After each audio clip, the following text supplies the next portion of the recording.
was unable to join the meeting or is interested about the project, after it'll be posted. This meeting will be posted on NDOT's website, and their traffic calming website. So all this information will be available there. But to get started, my name is Amy Birch. I'm a traffic engineer, transportation planner, and consultant for the Nashville Department of Transportation. Also with me, I have Abigail McCown, and she's also from the consultant team that works on this program for NDOT. And so thank you all for joining. We have the chat box open as well. Feel free to type any questions in there. Abigail's going to help me monitor that as we go, but we have a small enough group. If you have questions, feel free to unmute yourself and ask those questions. And so we'll just get started so we can get to those questions. So we're here to talk specifically about the Fifth Avenue traffic calming project.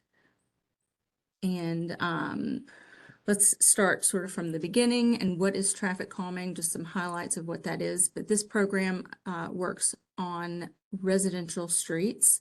And what we're looking to do is install physical solutions that encourage slower speeds on these residential streets. And so our primary goal is to reduce speeding through physical measures.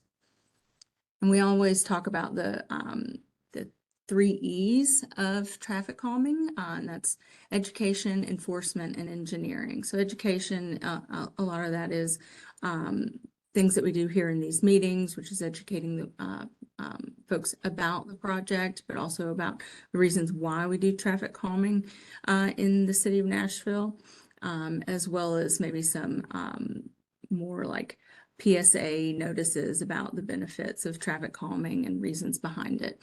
Then enforcement is, what the police department does in enforcing the posted speed limits. But what this program mostly focuses on is the engineering of the street. How do we modify the design of the street, the characteristics of the street to encourage slower speeds, vehicle speeds, and improve safety. This infographic really illustrates our goals with traffic calming, because we know there's a great correlation between speeding and a pedestrian's survival if being struck by a vehicle. So on the left, it's showing that at 25 miles per hour, a pedestrian that's hit by a vehicle has an 89% chance of survival. And then as that vehicle speed goes up, the chance of survival reduces significantly down to 35% chance of survival. So this kind of is an overarching theme with traffic calming and why we do what we do to prevent those dangerous crashes from speeding. And then next, there we go.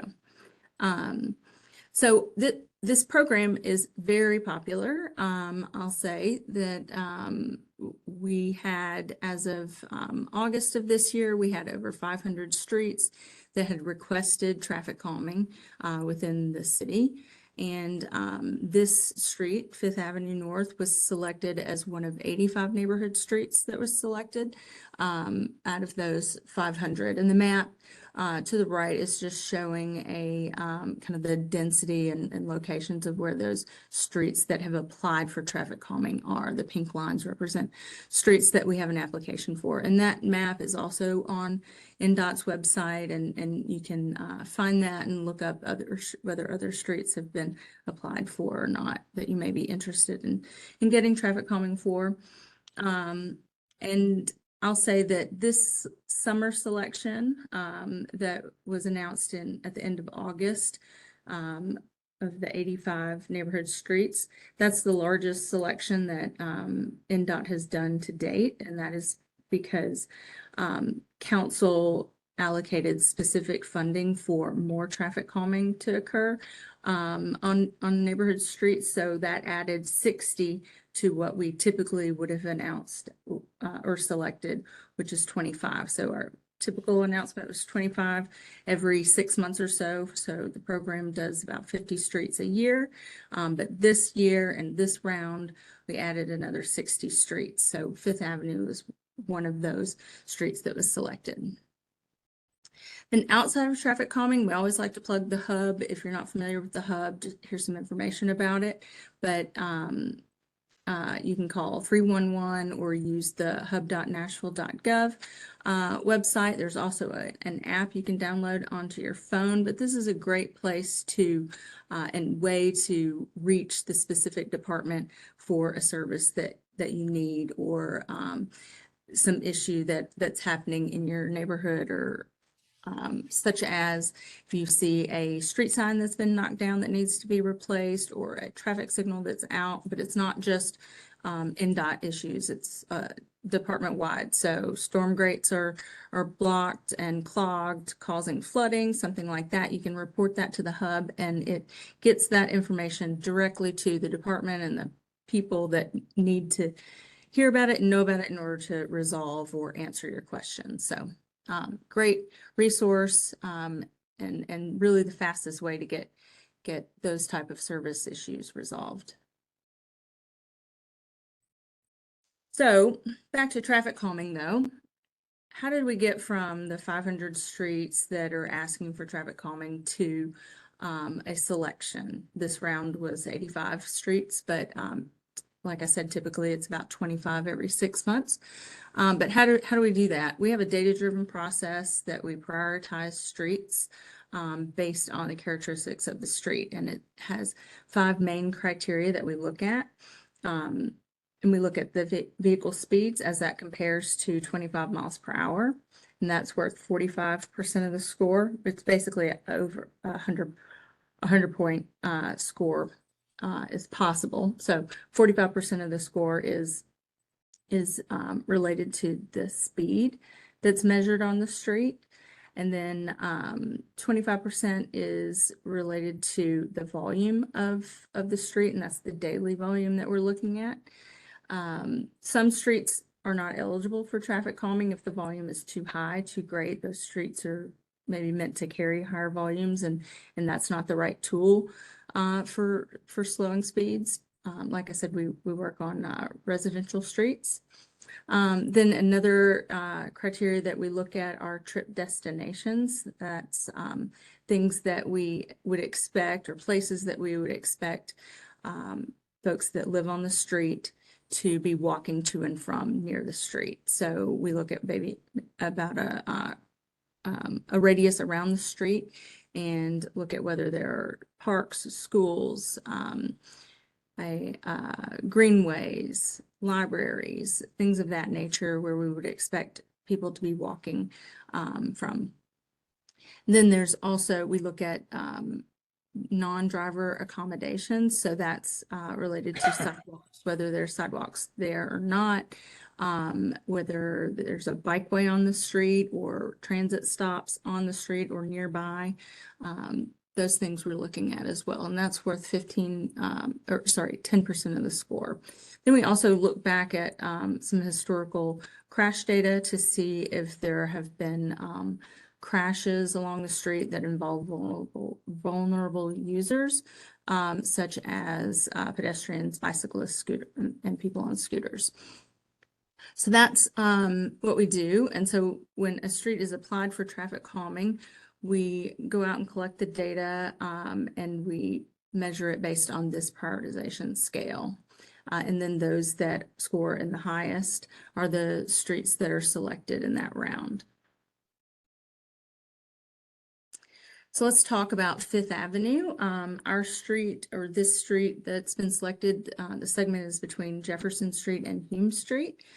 So in our data collection, we measured the 85th percentile speed on Fifth Avenue to be 32 miles per hour. The 85th percentile speed is essentially the speed that 85% of the cars that we measured were going that speed or below. And also, so that means that 15% of the vehicles are going above the 32 miles per hour. And this is just a typical metric that traffic engineers usually look at when talking about vehicle speeds. Then the daily volume was right around 2,000 cars per day on this segment. And then the street width, as you know, you're familiar with the street, it varies block to block almost, but and there's also sidewalk on both sides of the street. There's on-street parking on both sides of the street, most of the street, except for I think the one block between Jefferson and Madison.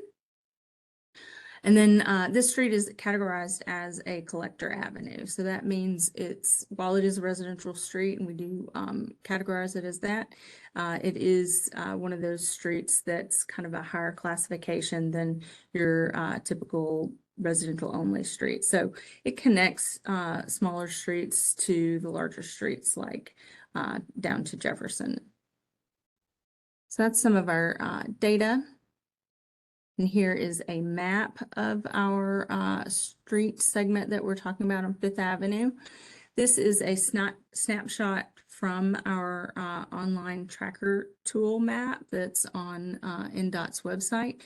And so I have the legend over here on the right, but what we're showing are the streets in this area that have applied for traffic calming as of August. And so the pink streets are where we have applications that are on file for traffic calming. The green streets are streets that have a project in process, Fifth Avenue being one of those that's highlighted there in the middle.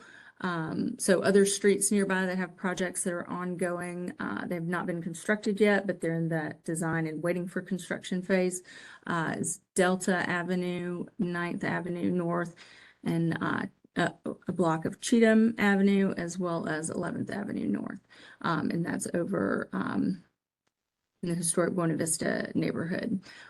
But as you can see, I think someone said before our call got started that this neighborhood had applied for other streets for traffic calming, and so those are probably shown there in pink. So our toolkit, let's talk now about what we do with this program and what devices we use to reduce speeding on neighborhood streets. Our primary tool that we use, and that's because we found a lot of great success with it, and also neighborhoods like it, it's easy to implement, are speed cushions. These are rubberized devices that are drilled into the pavement and they're easily drilled into the pavement. And they're formed in a way such that they have the gaps that allow emergency vehicles to straddle them and have less impact for emergency vehicles. They are 3 inches high at their highest point, and their width is 6 feet wide. So that 6 feet width of each of those kind of lumps allows for the larger vehicles, like emergency vehicles, to straddle them some, but they're still wide enough that passenger vehicles still have to drive over them and are slowed down a good bit. With these, we tend to or try to install them in a series so that we are achieving a consistent speed along the length of the street. So we target about 400-foot spacing. So we'll put a set, and then in another 400 feet or so, we try to install another set. There's a lot of things that come into play in where to locate these, like street intersections, driveways, grade. We cannot put them on steep grades. Then curvature, we have to look at whether there's curvature there, because we can't can't install them in the middle of a curve. So there's a lot of things that we look at in identifying where they go, but also we're trying to achieve that spacing so that we get a consistent vehicle speed along the length of the street that we're working on. And because if we just put one set and then there's not another one, drivers may tend to drive really fast as they are now maybe, and then slow down just to travel over that one device and then pick up their speed again. And so it kind of has adverse effects there. So that's why we do them in a series. Then another thing about these is we can configure them in multiple different layouts, as you see in these pictures, depending on how wide the street is, how many lanes the street has, whether there's curb or not, bike lanes or not. In the picture in the lower right, you can see that we have a shoulder or bike lane there. And so we've installed the flexible delineators to keep the bike lane open, but prevent drivers from driving around the devices. So that's why those flexible white posts are there that you see with bike lanes a lot. Also, another thing about these are they have markings on them that are reflective so that the markings are consistent with the pavement markings on the street and also are reflective at night. And we will always post signs with these devices to give that warning for drivers that they're approaching the speed cushion or at the speed cushion. Okay, and then speed tables are made of the similar material, same material. They're just in a different configuration. You can see with these images, perhaps that they come in these sections that we can configure them in multiple ways. But the speed tables, the big difference is they don't have the gaps between the individual devices in each lane maybe, but instead it's a consistent hump across the road and the table is flat on top. So we use these on typically higher classification streets that carry higher volume because they're longer as you travel over the device. So like I said, we use these as our primary tool because we find them to be very effective.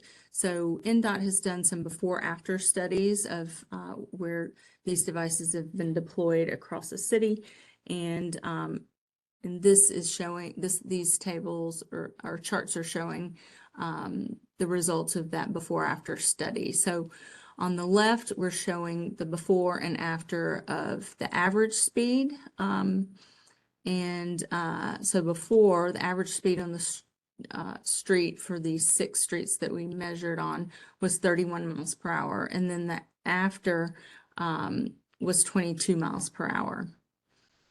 And then on the right, that 85th percentile speed was 37 miles per hour in the before scenario, and then 25 miles per hour in the after scenario. So in looking at these before after studies, we find that the tools are really effective, and 25 miles per hour is generally our target there too. We also use radar feedback signs on certain streets. And these are the signs that are typically paired, like these pictures show, paired with a speed limit sign. And so it will show your speed as the vehicle is approaching. And if the vehicle speed is higher than the posted speed limit, it will flash that speed. We've also done some before and after studies there and shown that these are also effective. And the average speed reduction was about 6 miles per hour for the average speeds and 7 miles per hour for the 85th percentile speed. So we find success in these, and we often will use them in locations where the speed cushions are not appropriate. So that's the signage that we typically use.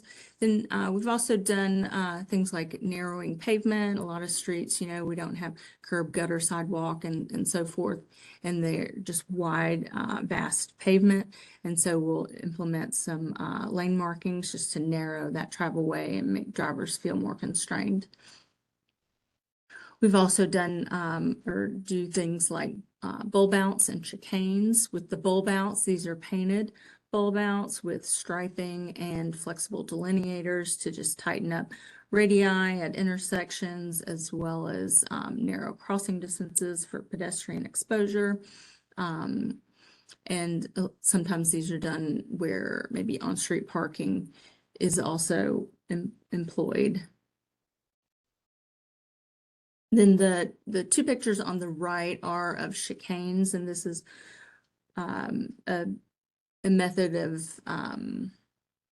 adding curvature to an otherwise straight street through pavement markings and sometimes alternating parking from side to side. Example of that in Nashville is Fairfax Avenue, if you're familiar with that street, over near Vanderbilt. And then Kenner Avenue in West Nashville also has similar treatment. But as you can see, the pavement markings shift and the lanes shift, and that slows vehicles as they negotiate through those sharper turns. Traffic circles is another tool we have in our toolbox. It's a challenge to find locations where this works really well in Nashville, particularly in the urban areas because of the size of the intersections needed, but they operate similar to a roundabout in that drivers go around the vehicle, around the central island counterclockwise, and the horizontal deflection reduces vehicle speed as you negotiate through an intersection. So those are our tools. And so let's talk now about what we're recommending or suggesting for Fifth Avenue. And so to orient you, north is kind of to the right of the screen. And so Jefferson Street is shown here on the left with the traffic signal noted there. And then we've also identified where the all-way stops are at each intersections along our section of roadway that we're working on here. And so that's at Madison, there's an all-way stop. There's an all-way stop at Monroe, and then there's an all-way stop at Hume. So on the right end of the page to orient you, we have Morgan Park and Community Center there at that corner. So what we're recommending is kind of our typical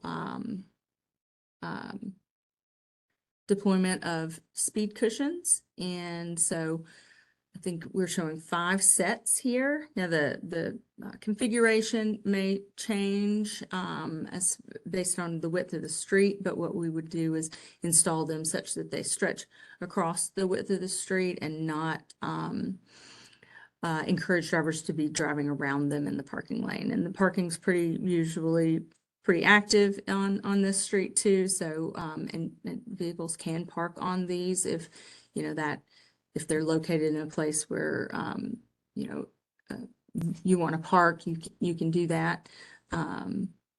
So what we're showing are 5 sets, 1 set between the signal at Jefferson and the all-way stop at Madison, another set between Madison and Monroe, and then 3 sets between Monroe and Hume. Zooming in a little bit, we have 1 set between Monroe and Taylor, the first Taylor, and then another set kind of right in front of the industrial building, 5th and Taylor restaurant. And then there's another set just north of where the Greenway comes out at the park. To slow that down So then looking at the spacing, we're also kind of factoring in the all-way stops as devices, and we wouldn't put the devices right next to an all-way stop because we're expecting drivers to be slowing down there. So we're trying to center those between the stop signs and other traffic control devices like the signal. So that's what our recommendation is. And I'll pause there, see if anyone has any questions or thoughts they want to provide on this concept. This is Claudette, and I just have one comment. I really like the speed cushions. I've gone over them in other streets, and I think they help. What about the possibility of some of the bump outs? Because and I know part of the street is narrow, but in spite of the signs that say you can't park to the end of the cross street, people are always doing that. And that creates a visual problem if you're trying to turn off of one of the streets that go into that. Now, I don't know if that's a possibility. Yes, I think it is. So you're talking about like, the 30 feet or so away from an intersection where we could strike out that. It's like I always turn off Van Buren to 5th and making a left-hand turn. Somebody's always parked right up to Van Buren on 5th. So, and it makes it hard, especially since that's not a straight perpendicular street. It makes it hard to see where you're going. Yeah, we can look at where those no parking to corner signs already are, or as well as the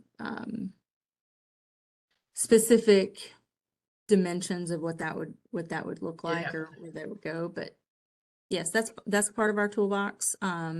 We would not be installing the type of bulb outs that you see further north on Fifth Avenue, north of Hume, where it's the islands that are vegetated.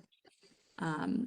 That's kind of outside the scope of what this program can do, but the treatment or the feature would be similar, as far as, taking up that space, but it would not be, it would just not be some markings maybe, just marking. It would be hatched markings and some, let's see, I have what you're talking about. There it is. This type of feature. And could help all over the neighborhood. I think we always hear a lot of comments about parking like that. Right. It does happen when when a car's parked where they're not supposed to, that it affects the sight distance at an intersection when you're trying to turn out. You can't see past the parked car.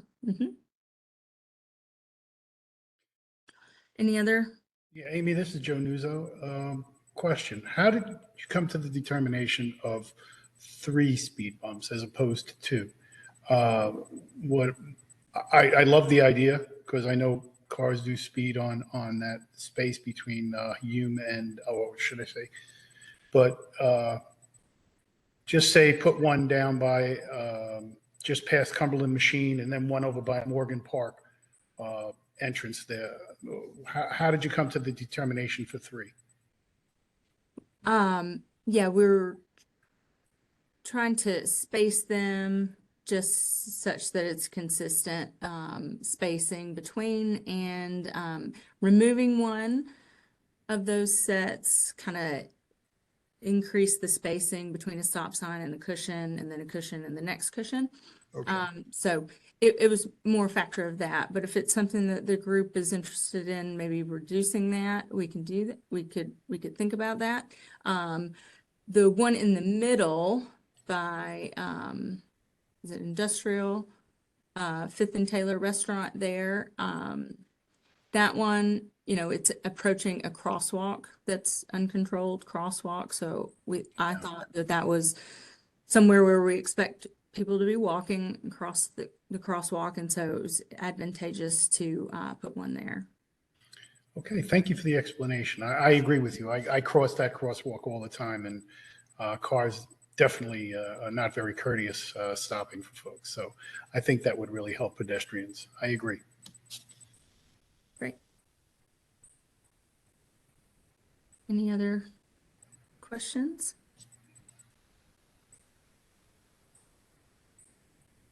All right. So Hold on. there we are. This is Ron Hogan. Um, I live, this I is- live on Fifth between, Monroe and Madison, and the street is so narrow. We've had, last week there were two cars, that had their mirrors knocked off because it's so close. I'm just wondering, how do you rearrange the speed bumps? I like the idea of the speed bumps, but when you say emergency vehicles have to get through there, how do you adjust for those when it's so narrow? The other street, from Madison to Hume is, you can park, it's much wider. You're talking about between Madison and Monroe, or Madison Correct. and Jefferson? Madison and Monroe. Madison and Monroe. Right. Let's see. I did have a measurement there. That's like, Yes. Yeah, it's about 33 feet, I believe. So we would still be able to put them in there. It would just be a different kind of configuration. And they may be located such that the emergency vehicles may have some more impact there if they're not able to get their wheels off on the side, on the right side of their vehicle as they're passing the parked cars. So okay. Well, as that may long as be- yeah, as long as you factor that in, because it's very narrow, and I like the idea of having one there because I hear them, I hear cars all the time going through, and I don't know if they hit 50 between Madison and Jefferson, but they come close to it. So I hope not. That's fast for such a dense location. Lots of people. But And I'll chime in. This is Catherine. I'm pretty much across the street from Ron. And in all of the pictures that you've shown there, so we have street parking on each side. And I think in all the pictures you've shown, none of them have street parking on the sides. So Mhm. I'm just wondering if, as people try to dodge these, because we know that they will, is that going to put all the parked cars on the side of the street and, even more jeopardy of having their windows or their rear view mirrors knocked off? I'm just curious what this looks like in your experience with having street parking on each side and putting these in. Trying to think of a location nearby where we have done that. But we do think that, the parked cars are going to actually prevent drivers from trying to go around them because they're not going to be able to. And one of the great things about these are that they're so easily installed and removed. So if it is an issue, we will attend to it in some fashion. But we haven't had experience where we've installed these and it's affecting the on-street parking in that way. Okay, sounds good. Thanks. Mhm. Would using the speed tables instead of the speed cushions just sort of eliminate that possibility, since there would then be no way to go around them?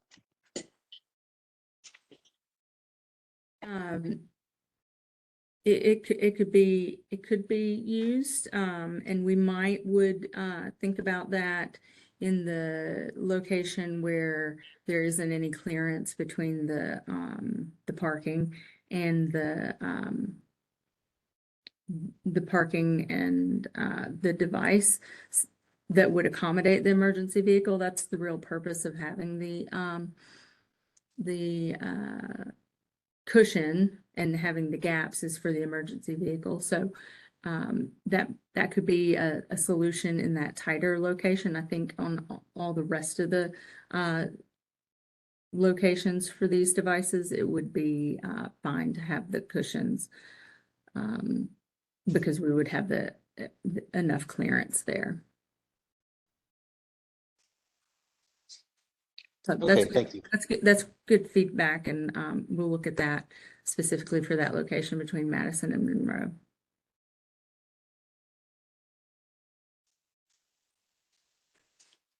Amy, this is Richard. I know this goes beyond the scope of our application, but there are two feeders to Rosa Parks. One is Hume and one is Garfield.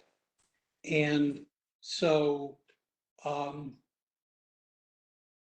it just seems like if there were two additional speed cushions placed in the block between Hume and Garfield, you would essentially deal with the problem in both Germantown and Salemtown with simply carrying it one block further. Yeah, sure. I understand your question and point. What we typically do is stick with the limits of the application and welcome any new applications for other segments of the street to go further Okay. from there. So, and I don't believe there has been a application for that section of Fifth Avenue, but that can certainly be applied for in the next round. Thank you. Mm-hmm. Amy, can I ask one other question? Absolutely. Monroe and Fifth Avenue, and well, actually Monroe all the way down from Rosa Parks to First, because of Newhoff, is going to be a major thoroughfare. Once Newhoff gets going, and they have 4,000 to 5,000 people living there. Are there any plans to? You've got a stop sign at Monroe and Fifth and Monroe and Fourth, and are there any plans to make those traffic lights? Do you know, or is that, again, this is out of the Yeah. scope of this? I can't answer you on that. So I'm sorry. Okay. I just, Outside the if you, scope of what we're doing. if you I do, don't think it would affect, our plan, if that, is no, helpful. I was thinking more in terms of roundabouts, but anyway, that's, Yeah, it's pretty tight for a roundabout. right. Thank you. Mm-hmm. So we can come back to more questions, but I'll move on so we get to sort of our next steps here. And so now that I've presented you with the plan and something to think about, let me tell you a little bit about our how our program flow works. So this whole thing, like I've mentioned before, is based on an application. There's neighborhood support and desire for traffic calming. Our program has 2 application cycles per year, and those are in March and September. And then that's followed by the prioritization and selection, all that data collection that we do, and then identify the selection. Then we start working through a concept for those streets that were selected. And then present that to the community at a neighborhood meeting. And that's where we're at right now, is this neighborhood meeting. And from there, we would go into more of a detailed final design, because we've shown you the concept, gotten any feedback. So we would refine that design, do our field review, specific measurements and locations of the devices, like very specific, by the, measured out by the exact foot and location that they should go and the configuration that they should be arranged in, that sort of thing. And then from there, we could go to a second neighborhood meeting if the community feels during this meeting that there's a need for a second meeting. But if not, if in general the concept is liked by the community at this meeting, we could go straight from design into that online ballot phase. And I'm going to talk more specifically about the balloting and the in the next couple of slides. But so we could go neighborhood meeting design and then to the online ballot, or if we need to have another meeting, and sometimes we definitely will need to. But after the ballot closes, which is a 6-week window, after those get sent out to the property owners along the street, and then following a successful ballot, we would move into construction. So that's the flow chart for our meeting. For our project. Construction is 8 to 10 months after the ballot closes. The ballot period is about a 6-week window. And it takes us a little bit of time to put those together and get them out to street. So we call that 2 months. So after this meeting, we'd spend a couple of months finalizing our design, and then we could send out online ballots. So we'll come back to this unless there's any questions specifically about our flow, but I want to talk about our online ballot process and why we do that. So we have a ballot because this is our way to ensure that there's support for the project for those that live directly on the street and are affected by the project. So we have an online ballot. Those ballots are sent by U.S. mail, similar to the postcards that we sent that advertised this meeting, to all the property owners along the length of the street.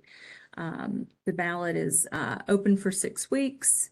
The closing date is on the ballot card. The picture above on the left is kind of what that looks like. We have a QR code that takes you directly to the ballot. It also has a link to the plans, the detailed plans of the project. So, you can review the plans before voting yes or no. But the respondents, essentially, they can vote yes or no. And there will be a unique ID that's in the bottom corner of the card. And so we can make sure we don't have duplicate votes, that sort of thing. And so if 66% of the respondents to the ballot vote yes, then the project moves forward. So I want to clarify that that's 66% of the respondents. So very similar to a typical election or something. It's not 66% of the property owners. The property owners are eligible to vote, but we're just looking for those that respond. If the majority is yes vote, then the project moves forward. So the eligibility for the ballots are the residential properties along the length of the street. So we're highlighting this in this little map here. The yellow properties are the ones in that zone along the length of the street, but businesses are ineligible, vacant properties are ineligible for voting. Property owners that may own multiple properties along the street only get 1 vote. And then it's just the properties that abut the street that has traffic calming. We do allow a couple of nonprofit type of properties like churches and schools to get 1 vote, but that's essentially the ballot zone. Any questions about the online balloting or the ballot zone? One other thing to note is if someone gets this postcard and they want to vote, but they're not able to access the online ballot, there's a phone number on there that they can reach NDOT directly and get help with the voting. And let's see, what else? I already mentioned that the plans are posted with that, so you can access the plans. You know, there may be 2 or 3 garage apartments up and down Fifth Avenue. So in other words, it's not just the home that sits on the sidewalk. There's another dwelling unit behind. Would those people be eligible to vote as well? So we base it on Metro's property maps. So if it's a separate parcel, then yes, but if it's a secondary dwelling on the same parcel, like an accessory dwelling or something like that on the same parcel, then I think that would be no. So if you look into this map, you know, some of these are like townhome developments, and they may share some property, like communal property. So all of those would get access to or eligible to vote, but only if it's kind of a separate property owned. Okay. Does that Yeah. answer your question? These would be more like dadus, but dadus that have Dadus. their own address though. So I just Right. yeah. And Well, they it's may also based on property ownership too, property isn't it? owners. If somebody Exactly. owns like 3 houses, whether it's on one lot or 2, they still Right. get 1 vote. What about does, you know, if a couple owns a property, do they each get 1 vote No, it's 1 vote per property. per property? And Okay. yes, and you brought that up. I want to make sure that's clear that it's property owners that get the postcard and eligibility to vote. It's not residents necessarily. So those postcards are mailed to the property owner. So the property owner might be, you know, in Nebraska. That's where that postcard is going to go, not necessarily the address of the property unless it matches what's on Metro's parcel map.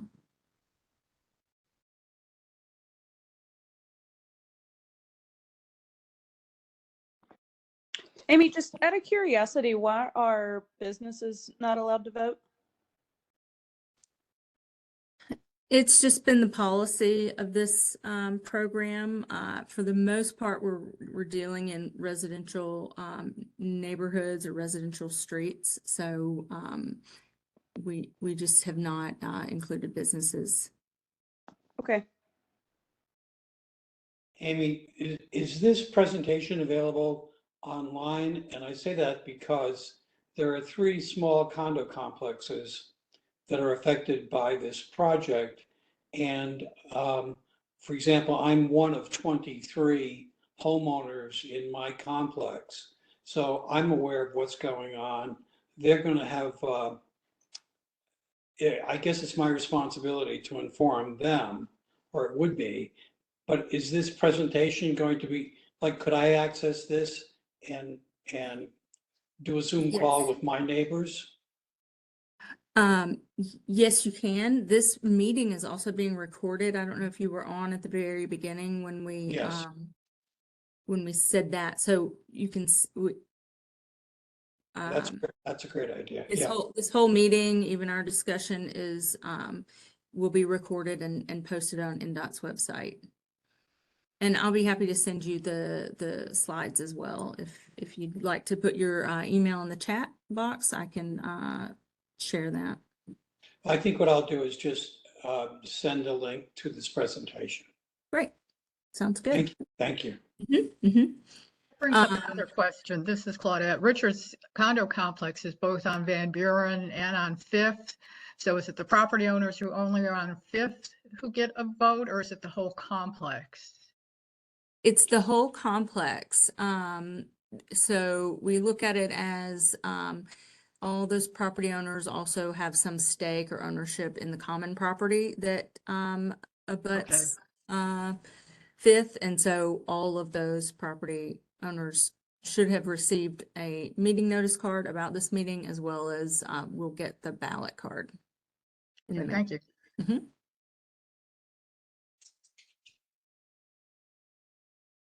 So I think we might want to talk about, I'm showing my contact information. If you have any follow-up questions or anything, you can reach me or the NDOT Traffic Calming program manager at NDOT TrafficCalming.Nashville.gov.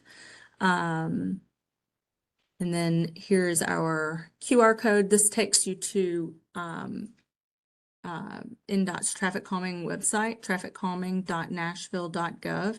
This houses that map that I had showed earlier that shows where all our applications, which streets we have applications for. That's where you go to the YouTubes that are these videos of these meetings. So all of our traffic calming meetings are recorded and posted there. There's links to all of our traffic calming plans, and they'll show in categories whether they're at the ballot is open or if the ballot is closed. So you can look at those traffic calming plans, and that's where this plan will go when it's ready for ballot. Also, our manual is on this website. And then access when the application is open for the next round of applications in March. There'll be a link to the online form there. So lots of information on this website. So I encourage you to check it out. Also, our voting, I don't think I mentioned this, our voting results, the ballot results are posted on the website. So a few days after the ballot closes, after that 6-week window, you'll be able to go and check out the results to see if the ballot passed or not. If a ballot fails, it doesn't mean we can't do any traffic calming. We would just try to come up with a plan that does not involve vertical measures on the street.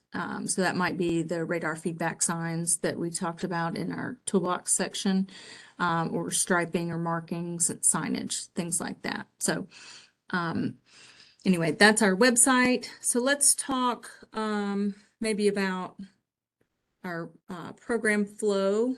And so what I've heard in our discussions is that sounds like there's support for the plan that was presented, the concept that was presented, and not a lot of modification. There's some concern about on-street parking and presence of vertical devices. So we're going to look at, if a table is better in one location to avoid drivers wanting to try to drive around the speed cushions.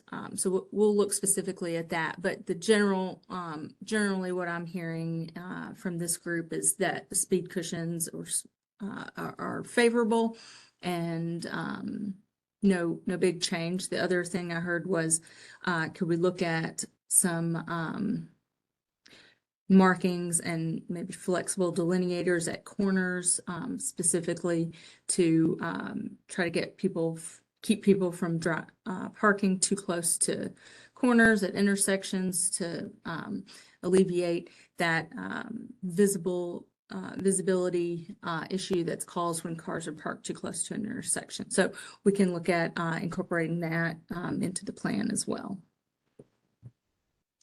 So if we don't have a lot of changes to the plan or issues with those things, if we were to add those painted bulb outs and delineator posts with it, that we may not need to get back together and have a second meeting, and we could go straight into our design and then follow that with the online ballot, just to speed up the process some.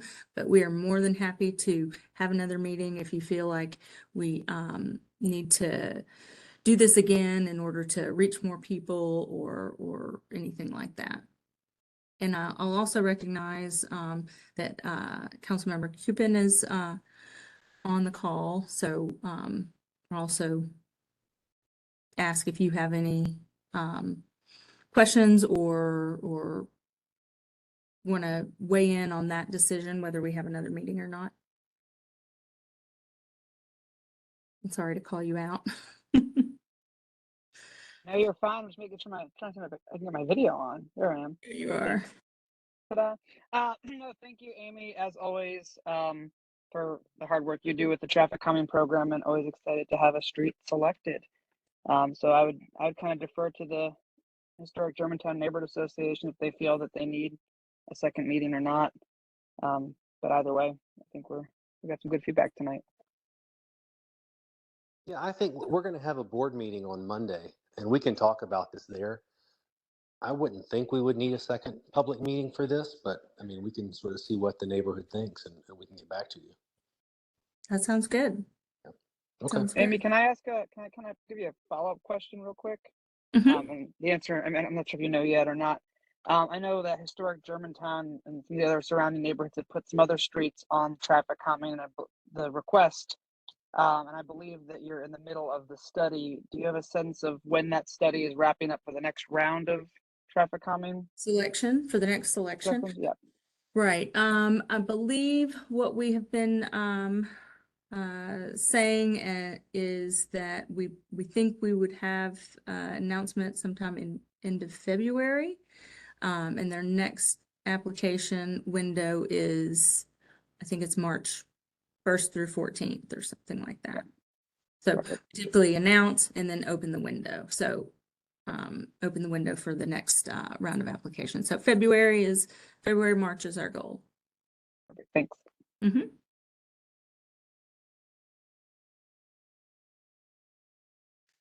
All right. Well, it sounds like we are probably good to go on skipping the next meeting, or I wouldn't say skipping.